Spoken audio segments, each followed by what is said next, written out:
Good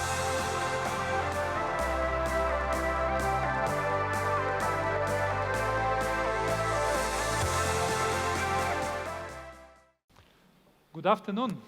Hope you got some coffee. If not, still you can get some coffee into the room. It's a big room, so there is plenty of space. And feel free to walk, feel free to stand, to stretch. We want your attention for the next 40 minutes because I'm here today with the 4 great panelists with me. And maybe I would like to start with Claudio, since Pica is also here, a partner of the event and providing the photo solution from this event. And we used Pica in Stockholm for the European Running Business Conference. Yeah, exactly. And we really had a great response. So maybe you can mention something, how you engage with people here, how we are all engaged, how people can get more engaged, the people that are here, and how you do that in general, not only for the racing, but everything around. With pleasure. Thank you, Marko. Yeah, people here are going to have some great time, emotions, sharing, networking, information with other people. And these are all kind of things that are embedded in our memory, but still, if you have a digital version of the memory, it's even better. So with Pica, photographers are around the area taking photos. And obviously, what happens is that the photos are uploaded on the system while you're having fun, mingling and networking. And the system is able to recognize each person through the facial recognition and other system, like in a race with bib number or a barcode. So you only need to log into the app Pica or the website. Once with that, basically you create your own portfolio of events.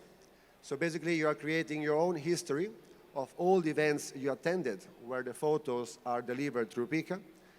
And as soon as more photos are uploaded within each of the events, the photos are automatically pulled to you. So if you do the login on the app now, you might find some photos from this morning or lunchtime. If you then check the app again in 1 hour, 2 hours after the conference is over, you will see the photos that now Marvin and our friends photographers are doing. This happens on running events, which is the basic here, but also with conferences, as we did in Stockholm, no? And in Stockholm, again, people were super engaged of having this 3 days conference with all photos from different days, all different people that they were speaking with. And not only conference, but then this applies to kids camps. It applies to ski schools. It applies to spectators at the expo or spectators on the race. For example, you can increase the engagements not only with the runners, of course, doing the run, but you can also engage with the spectators.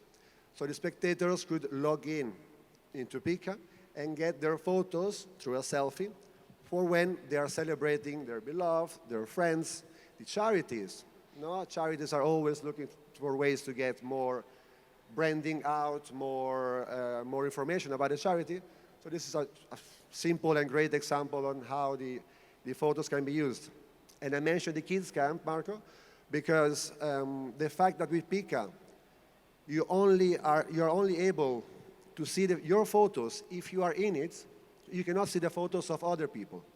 So for kids or for women or for anybody who don't want to appear publicly to the audience, Pica is the best solution because it secures 100% that the photos are delivered just to the person portrayed. Yeah, I remember back in 2018 or something when we were first having these facial recognition technology applied for the running industry and for the events in general. People were quite scared, you know, because we are getting more comfortable with the technology in general, right? Yeah, exactly. I mean, just look at the apps, like your bank, could be Facebook, it could be anything, no?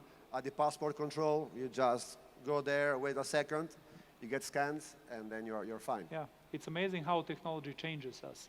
And it changes how we interact, and it changes, here we could see again the 360 selfies, and the panel here has a 360 angle around the runner. But keep in mind that here at the Toyota activation booth, there is also a 360 selfies that you can take and dynamic photos that you can then share, which I think it's more and more popular at events, and it just tells how important the visual aspect and the photo, video content is for the runners here before the event. Maybe, Rolly, I can ask you, because you come from a bit different reality with your event in Democratic Republic of Congo. And I mentioned before, we are now in Asia, the largest continent, the second largest continent in the world, the Africa, the most growing running market probably in the next decade. How you see and how you do around your event this activation with the runners, what you see as a reality, and what do you think where you will arrive in a couple of years' time? Yeah, on our side, as we were talking earlier, like the first problem we mentioned is even with registration, like when you're in Europe or in America or even in Thailand here or in Asia, like people register through email, and that side, not everybody has access to email, so you have to think out of the box, but everybody has a cell phone, so we go through messaging through email or SMSs to get in touch with our participant.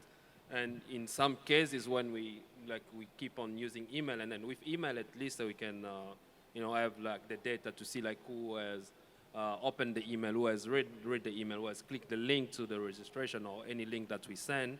So, and with messages, at some point we stop sending messages. We say okay, we're gonna carry on with email, and just last Sunday, recently I was in Kinshasa, and as I do my run on Sunday, and then I meet one of the participants that's running. It's hey, I'm not receiving my messages anymore. I'm oh, okay. And then I realized so messages it's more reachable to the big masses than email. So that's what we're seeing as well, the engagement, using social media. So we're using really all the platform that is in our possession to engage with them. And as you can see, with the registration process, you have Haku here, a different registration.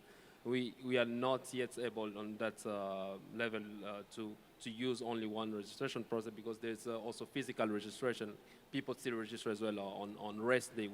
We allow that for the first two editions, because then we can miss so many participants if we just stop. We use one line of in the instance of email. If we only ask people who has email to register, then there's so many more that we lose. So we are trying to adapt, and as I come to these conferences or go visit other runs around the world, I take what is best that we can apply, but then see the reality of where I'm organizing the race, how to adapt. That's not to just take the same mind and then apply it. And my girlfriend co-founder is here, she has the German mind, and then when we're starting this, and she wanted to apply some other thing, and then as a Congolese, I know this is not gonna work. I understand where you're coming from, with that background, but in Congo it's different.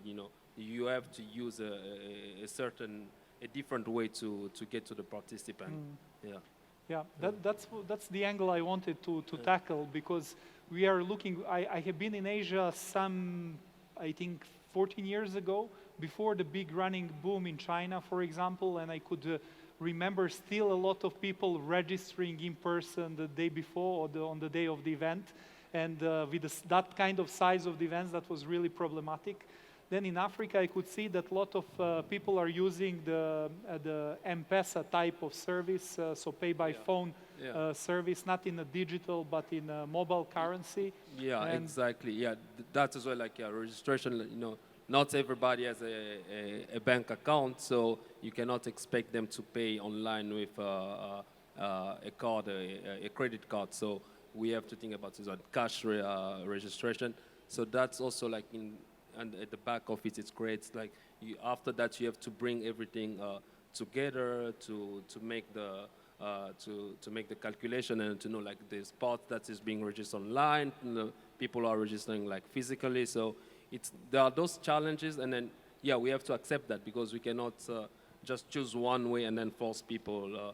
but slowly, it's yeah, we are creating those no, that space, and then educating in the same time, like to help people, and then through our sponsors as well, like to help, like when we have like a bank sponsor, like to help like participants who are coming to open like a bank account, so to know like the use of those services. Yeah.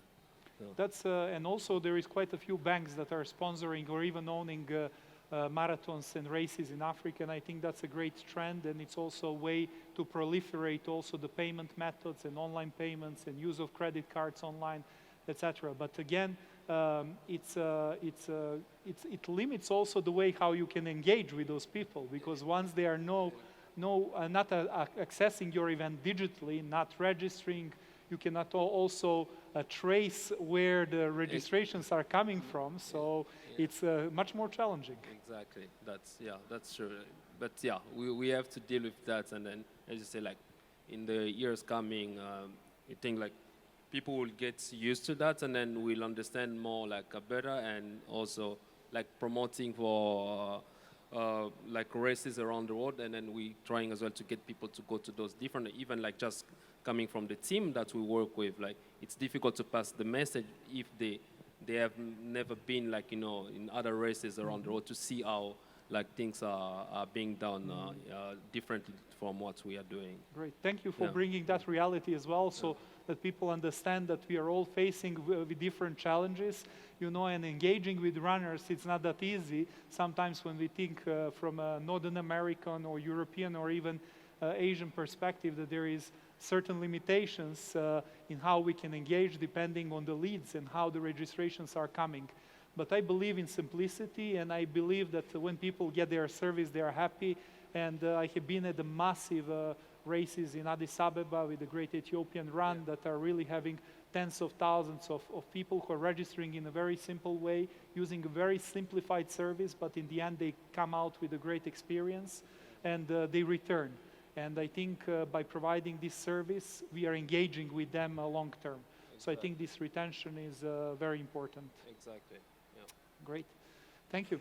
And Jackie, as a technology provider and somebody working and living in tech, how do you see the runner engagement before and after the event in an extensive period? So maybe not over a year, but in the months leading to the event and the key month after the event when people share a lot, and how Haku is helping that process? Yeah, absolutely.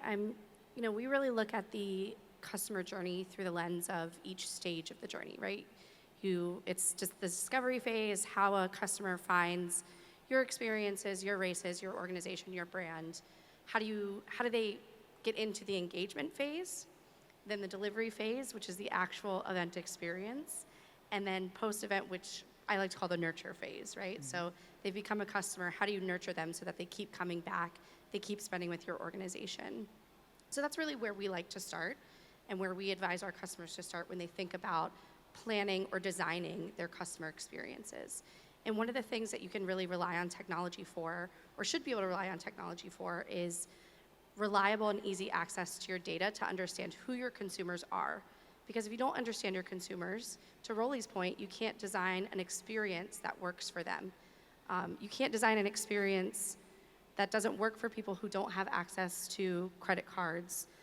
So you have to offer them a different payment method. And you wouldn't be able to do that and design that experience if you didn't know who they were.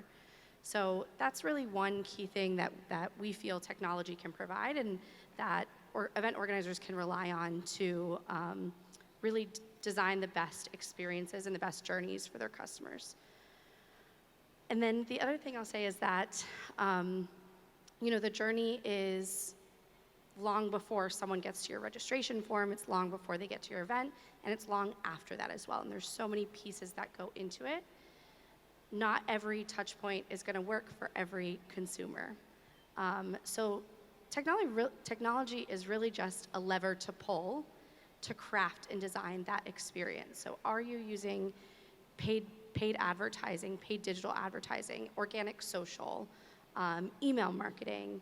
What are the ways that you're creating and crafting that journey through the discovery phase, through the engagement phase, and then designing what that experience looks like on site and afterward? And that's really where we feel we come in as a technology partner, is helping design that experience and making sure that you have all the levers you need to effectively execute on all the things that you design in the journey for your customers. Clear. Thank you for that perspective, and it's very important to understand that technology is there to enable us and not to disable us, so to say, and the runners expect the same. So their interface with technology needs to be simple, needs to be likable, and that they flow through that with a great experience, so they can actually get in love with the process. So, and Aigars, how do you, so looking from the Riga Marathon perspective and then growing that from the April event normally, now and bringing to the World Road Running Championships in the autumn, how you're using the World Champs also to engage more extensively with the existing runners on a new narrative, so to say, and maybe how you can attract some of those first-time comers for the World Champs after that. Yeah, thank you. And I think it's a great question. At the same time, let me briefly explain our general approach of how we try to engage with our community. And first of that is pretty much related to the fact that Latvian running community is quite young, so to say. So, this approach has always been geared towards letting the community become better runners.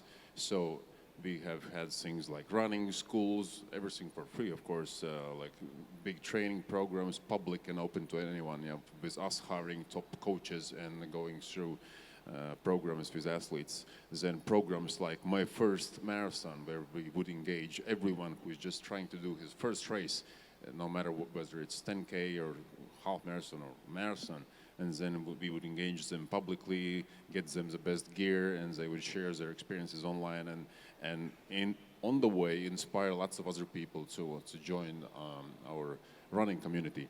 And then there are of course ways which are completely digital. We have this our marathon's virtual running club. So basically there's loads of different challenges, loads of different races again, where you can participate by being online. That was launched during the COVID times. So that's one direction. The other is everything related with let's say, charity, with kids with disabilities. That's a very special program for us, where we raise money together with our community. And we've had some really successful campaigns in the previous years. And so charity, one thing, for instance, and participation of kids, another thing where you involve community, because I think it's important. If parents are coming to the race, they need a space where other kids can run. So we developed these kids programs where even up to 13,000 kids participating in one program on one day. Yeah? So and now we're trying to bring many of these elements also to world championships, like kids. Charity will be there. There will be my first marathon program, but only scaled up to the global level. My first world champs program, so to say. We'll try to involve somebody who will just run their first half marathon in Riga, their first world championship marathon in Riga, for instance. Yeah. And then the last way how we engage runners is making them feel that this is not just another race. It's not about racing. It's really a festival in the city. So basically, Riga Marathon has for a long time been not just a regular race. It's been like a business card or visiting card of the city, of not just the city, but country too.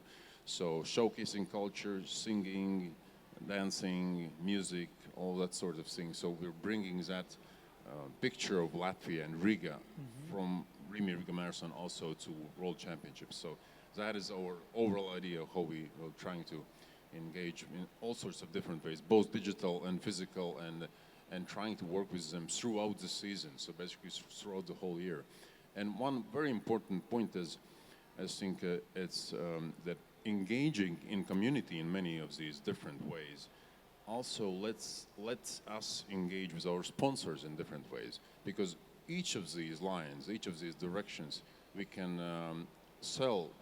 That's one way to say it, but we can engage our sponsors. For instance, I don't know, Nike would take care of my first marathon program, for instance, yeah, or for instance, a company would take care of all the festivities which are in the city related to singing and dancing, for instance, yeah, and that sort of thing. Or Neste would take care of our sustainability program, for instance, yeah. So it's a good way to find a niche in the community and also engage a sponsor to take care of this engagement direction, yeah.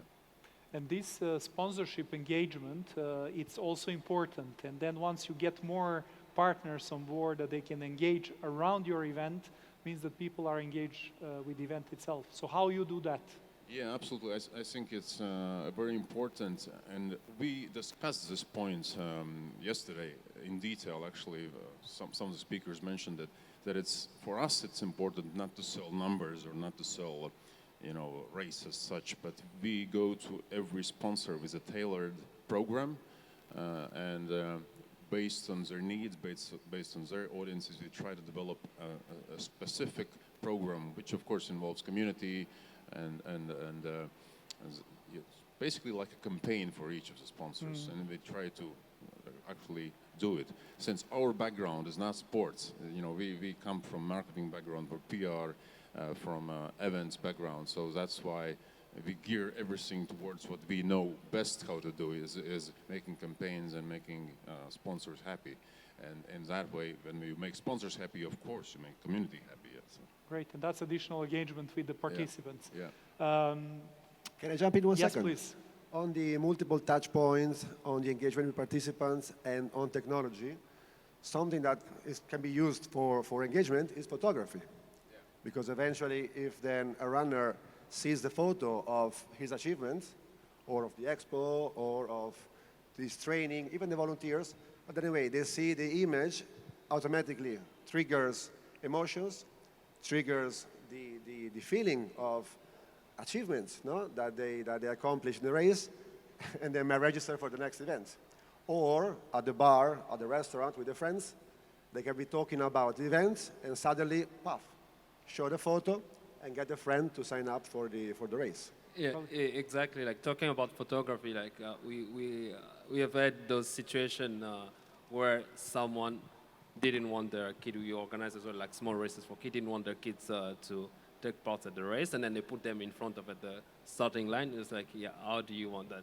And then in the other situation, we have a parent who bring his kid, and we couldn't take all the photo. We didn't have get Pica or something like that. So the photo, like they took photo, but they were not really a proper photo of his kid. And then we were receiving like messages or email like, where is the photo of my kid? Because they want that souvenir.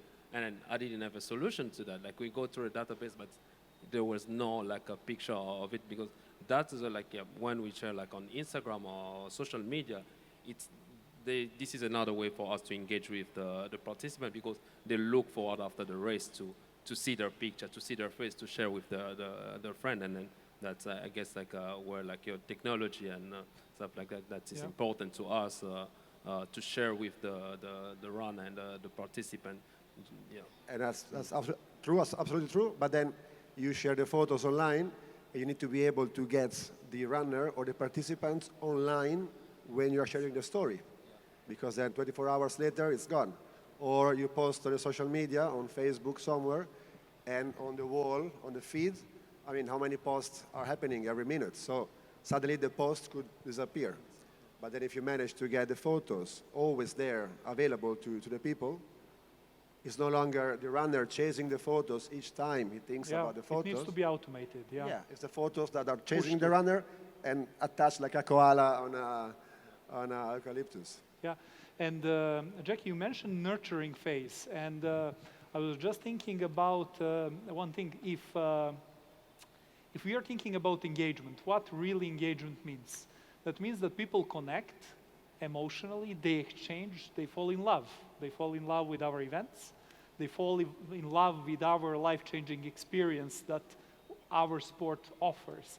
So if we are thinking, let's say, about a young person that wants to fall in love, and we want that this young person falls in love with our event, I think that first event is going to be the first kiss. So before that first kiss, once they are registering, etc., they are building their excitement, but also their anxiety. As you know, before the first date and the first kiss, maybe, or a second date and the first kiss, there is a buildup of excitement and anxiety. Of course, we want to incentivize this excitement, but not the anxiety. Then once the first race happens, the first kiss is there, then we start really falling in love. And then hopefully that love between the runner and our event continues. And then this nurturing phase kicks in. So it's extremely important while we are extremely tired on Sundays or Mondays or Tuesdays after the event, that we know that this is actually the main window when we produce and when we show love back to our runners. And how you see races and your clients perceiving this period of nurturing? You know, I think the biggest thing you can do, both in that period and in the initial period, is personalization. So any opportunity you have to personalize the experience is going to create better outcomes and better experiences for your consumers. You know, you're saying for a first timer, they're excited, but they're also anxious. Well, familiarity breeds comfort. And if a runner or a participant feels like you know them and feels like you know where they are in the journey, then they're going to be a lot more comfortable with your organization. I mean, research shows, a global report by McKinsey shows that consumers are willing to spend up to 49% more with brands that provide personalized experiences. So personalization makes sense from an engagement perspective, but also from a revenue generation perspective. So both in the initial phase and then in the nurturing phase, when you can personalize those experiences, that's what's going to bring people back for more. So these are things like when they finish the race, emailing them with their finish time, or leading up to their first race. You know, maybe you're providing a first-timers guide for the people who are new to your race, rather than a general race guide that goes to everybody. You have your first-timers, you have your legacy guide, you have your charity runner's guide, because everyone's experience is going to be different. How a charity runner checks in at Expo is going to be different than how a regular runner does. And maybe you want to carve out a personalized, specialized experience for your first runners. Maybe they get some additional materials that help them feel more comfortable on race day. And to do that personalization, you have to have two things. You have to have the knowledge of who the segments of your consumer base are, and you have to have the tools to be able to efficiently and easily execute on this personalization. So I think both in the initial phase and in the nurturing phase, what's highly critical is knowing your consumer base, knowing what those segments are, and then providing the personalized experiences. So nurturing the love. Exactly. Great. And maybe to continue on that narrative, because I think it keeps people more awake, so to say, even in the afternoon. We are always, we are in the industry of emotions, and I believe we are in the life-changing industry and in life-changing sport. And I think participation sport is all about that engagement in that love. How we can bring that mindset to a younger population, and how we can engage with the younger population quicker and more efficient. Maybe, Jackie, we start with you? Sure. I would say that what I call a cardinal sin that I see a lot of organizations making is someone runs the race, especially young people. They run the race, they have the great emotional experience, they're on the runner's high, then they go home and maybe they get an email about their results, maybe they get a finisher certificate, maybe they get their photos. But after that, there's a dip. There's a dip in engagement, there's a dip in outreach, and a dip in relationship nurturing. And then what happens I'll next? tell you why, because organizers just sleep for a week. And that's an issue. This is the issue. You know, our main window, we are down. We are not up. When everybody are up, then we are a bit down, and that's an issue. Yeah. Well, and then what happens next is they get an email asking them to register again. But engagement hasn't been continued. So we're asking you to buy, but we haven't warmed you up to buy again yet. So we think that just because you run the race, that you're ready to buy again. That's not necessarily the case. I think we need to stretch that engagement longer and not make everything about registration, not make everything about coming back and spending with your organization. Celebrate those people more, engage with them more, stretch out that nurturing phase before you try to convert them through the life cycle again. I would like to ask, like, how more is it? Because I like maybe the point. I'll take an example for like application like Nike Running Club or Adidas. You know, they send you those messages if you subscribe for a certain training program, and then you have those messages on the day like get out of your couch and what are you doing? So at a certain point, like you like that personalization, and then you feel like, you know, like it's a robot, but someone is talking to you, is making a push, and in the points of race or organization, like, is it like is there a level of how often should you engage with them? Is it like on a weekly basis? There's no magic number or magic formula. It really comes down to knowing who your community is and knowing those segments. And I guarantee you, what you receive may be very different from what I receive because we have different profiles. So I may be a casual runner, you may be a more competitive runner. So what we're gonna get is gonna be different because we fall into different personas. So again, I don't think there's a magic formula of the number of times. The suggestion I can make is that those programs and those touch points of engagement, they are planned from start to finish. They are not reactive. Nike or Adidas or these companies, these organizations that are doing it, they have put in the work of mapping out your journey, and they know from the time you sign up with them to the time that you finish your program, every piece of engagement that you're gonna get throughout the life cycle. So the one suggestion I can make is take the time to plan out this engagement in this journey and be proactive about it rather than reactive about it. And again, there's no magical number of touch points that's gonna get you the outcome you want. Test things out, try them out, see what works, see what doesn't, be agile, be ready to make mistakes and be able to be ready to make changes quickly and adjust quickly.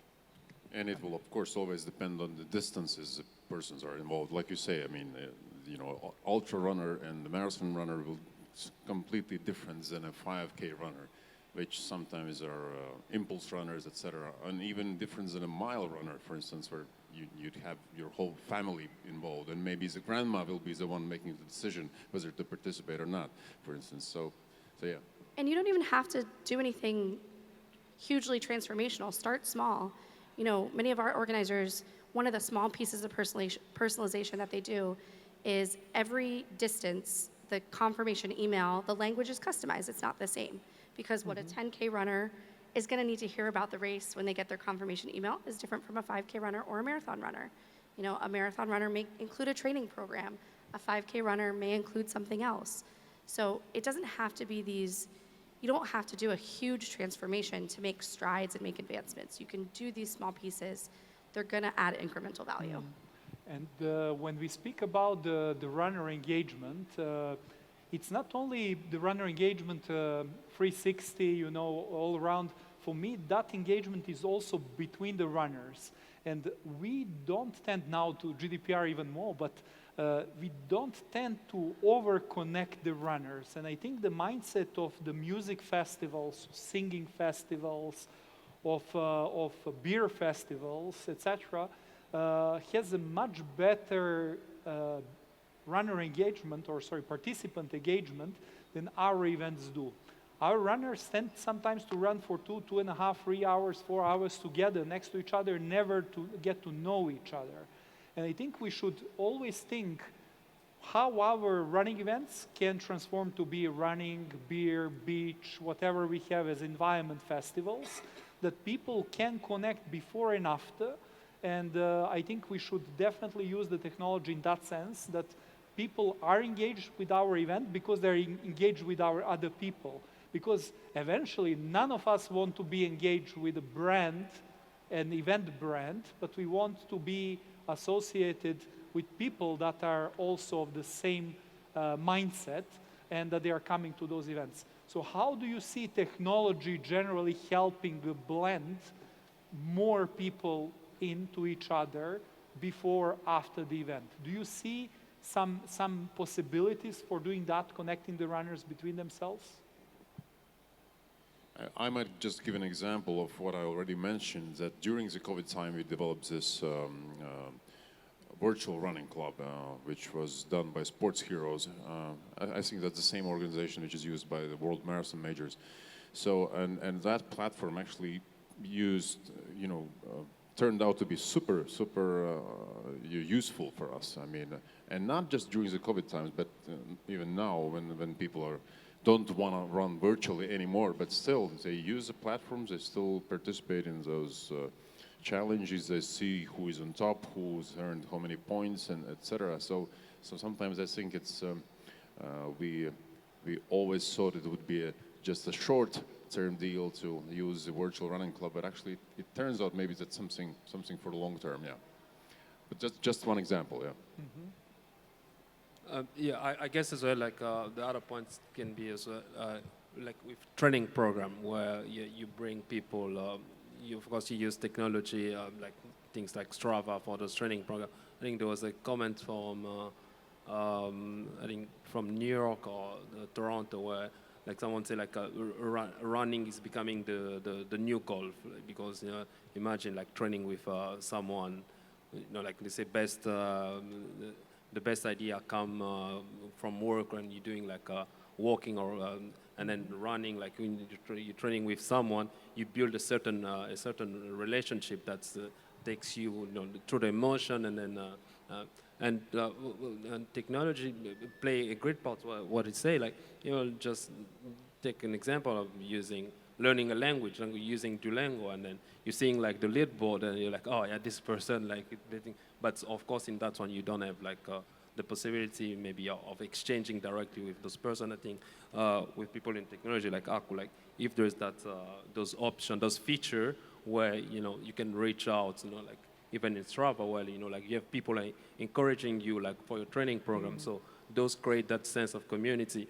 Like even myself, like I use the Nike Running Club. Like when I'm in certain city where there's a Nike Running Club, and then I just join the rendezvous of the meeting point of a run, like on a certain day, and then I feel like part of a global community that I don't mm-hmm. need to actually to know people before like going to the place. And I think that Strava and similar social media really incentivize these online connection between people.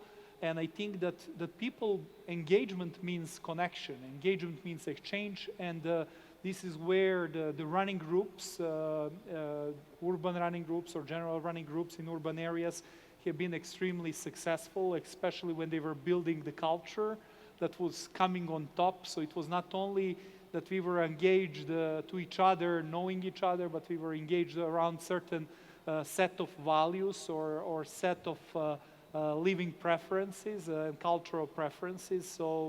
So I think they were very successful. When I speak with the marathon tourism agencies and people who use those services, they actually like to travel with some people they met while running together. So I think people are searching these connections and engaging them through the running groups, through the tourist agencies, through the charities, online, etc., and bringing them also from virtual running to our events and keeping them connected in those is great. And maybe thinking about starting waves with people that know each other. I think it's always terrible that when you design starting waves that are based on time, and then you disconnect people. I think that's creating starting waves where friends can run together, where families can run together are extremely important things. Yeah, actually we got rid of waves based on time. We now brand them, like the quick ones, the slow ones, the really slow ones, or the Sunday runners or something like this, but so that you can indicate yourself, not based on time, yeah. Great. We have 1 minute more. It would be great to get a question or two, maybe a love question, or yes, we have somebody that wants to ask the question. Our friend from Lagos. If we can get the mic there. Just there. One question. Sorry? Aha, okay. So, one question, yeah. So can we get the mic down? Our friend from Lagos, far right.